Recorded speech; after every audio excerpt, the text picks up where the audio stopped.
Hi, my name is Siti Suartina. I'm a master degree student at Universitas Negeri Gorontalo. Dan di video kali ini, saya akan menjelaskan salah satu pembelajaran di abad ke-21. Jadi, di abad ke-21 itu sudah banyak pembelajaran yang menggunakan teknologi.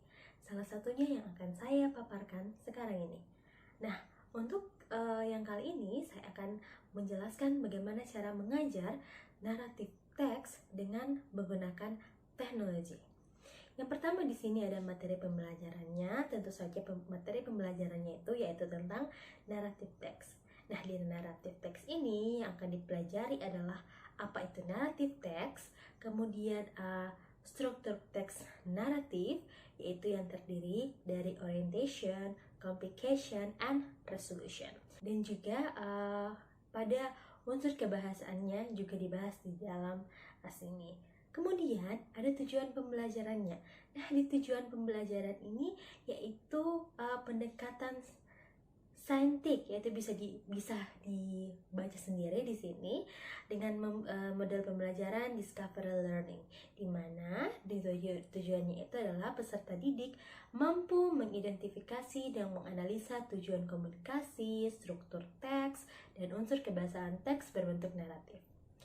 Oke, nah untuk metode pembelajarannya ini menggunakan pendekatan scientific approach dengan model pembelajaran discovery learning, di mana sudah dijelaskan sebelumnya, di mana discovery learning itu peserta didik mampu mengidentifikasi dan menganalisa tujuan komunikasi dan lain-lain. Nah, kemudian untuk metodenya itu yaitu pakai metode diskusi, tanya jawab, dan untuk terakhir itu akan ada penugasan, begitu. Selanjutnya, media, alat, bahan, dan sumber belajar. Nah, di sini saya akan mengajar menggunakan Google Meet, di mana pembelajaran ini merupakan pembelajaran online. Nantinya yang pertama guru akan mengirimkan link pembelajaran kepada siswa dan siswa masuk ke link tersebut. Nah, untuk media atau alatnya itu yaitu laptop, tentu saja laptop ataupun smartphone. Kemudian yang kedua adalah YouTube. Nah, YouTube ini sumber materi pembelajarannya itu dari YouTube, dan Google Meet of course karena ini online class jadi pakai Google Meet, dan untuk yang lainnya adalah teks naratif yang ada di video YouTube. Nah, sumber belajarnya ini sudah tertera link di sini. Jadi ini merupakan sumber belajarnya atau teks naratif yang dibelajarkan adalah teks yang berasal dari link tersebut. Oke. Selanjutnya, kegiatan pembelajaran. Nah, di kegiatan pembelajaran ini dia terbagi atas 3. Yang pertama pendahuluan, kemudian kegiatan inti, dan yang ketiga adalah kegiatan penutup. Nah, untuk di kegiatan pendahuluan ini, yang pertama tentu saja guru menyapa siswa dan menyampaikan kompetensi dan tujuan pembelajaran. Jadi sebelum mengajar ya seperti biasa, sekalipun dia online class, tetap guru menyampaikan tujuan pembelajarannya. Kemudian karena ini masih dalam masa pandemi, jadi guru juga memberikan motivasi dan pengetahuan dasar tentang protokol kesehatan yang ditetapkan oleh WHO. Untuk selengkapnya untuk kegiatan pendahuluan bisa dibaca sendiri. Jadi setelah kegiatan pendahuluan kita masuk pada kegiatan inti. Di sini ada beberapa tahap untuk kegiatan intinya. Yang pertama adalah peserta didik diberikan sebuah link video. Link video yang ada di sumber belajar tadi nantinya akan di-share kepada siswa baik melalui chat di Google Meet ataupun lewat grup WhatsApp-nya mereka. Nah, di sini video ini akan diputar sebanyak 2-3 kali, dan kemudian siswanya itu diminta untuk mencatat kata-kata atau kosakata yang mereka belum pahami artinya.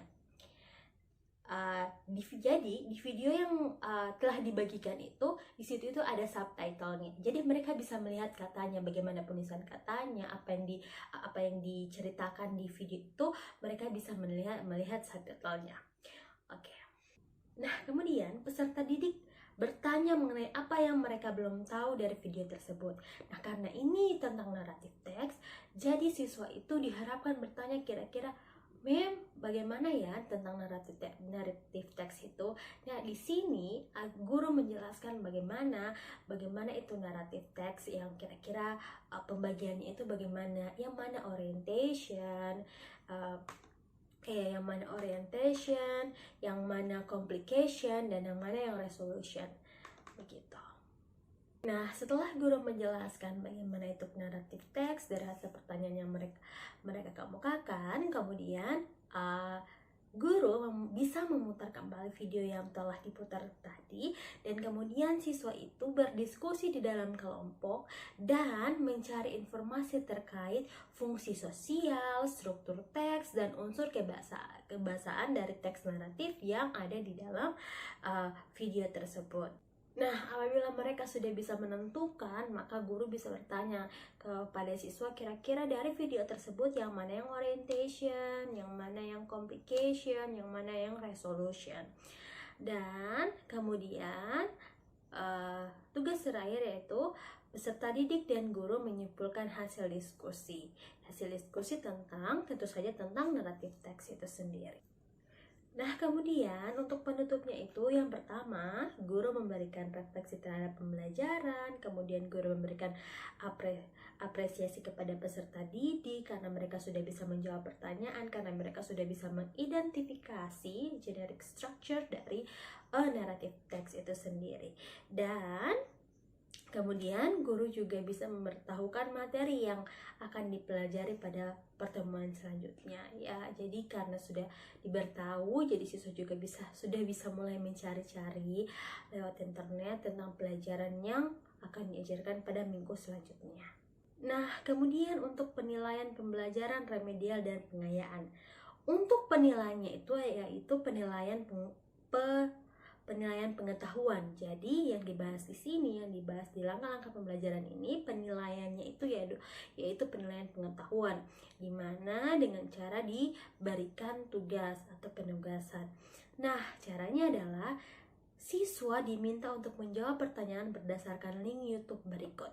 Nah, ini di link YouTube yang telah disediakan ini merupakan salah satu cerita atau salah satu contoh dari naratif teks, dan mereka harus menjawab pertanyaan yang ada di bawah ini sesuai dengan apa isi dari video yang ada di dalam link tersebut. Dan untuk penskorannya itu dia terbagi atas 3 kriteria. Kriteria yang pertama yaitu jawaban disampaikan secara lengkap dan bahasa santun dan struktur bahasa yang tepat, maka skornya 3. Untuk masing-masing nomor itu, kalau misalkan kriterianya jawaban disampaikan secara lengkap itu berarti nilainya 3. Kalau disampaikan secara kurang lengkap, skornya 2. Dan untuk disampaikan secara tidak lengkap, skornya 1. Nah, apabila skor-skor ini dijumlahkan dan nilainya mendapat antara rentang dari 88 sampai 100, maka ya predikatnya itu adalah A. Atau untuk selengkapnya tentang rentang nilai bisa dilihat sendiri begitu. Nah, saya rasa cukup sekian pemaparan saya tentang pembelajaran di abad ke-21 dengan materi naratif teks. Semoga bisa membantu dan terima kasih. Bye bye.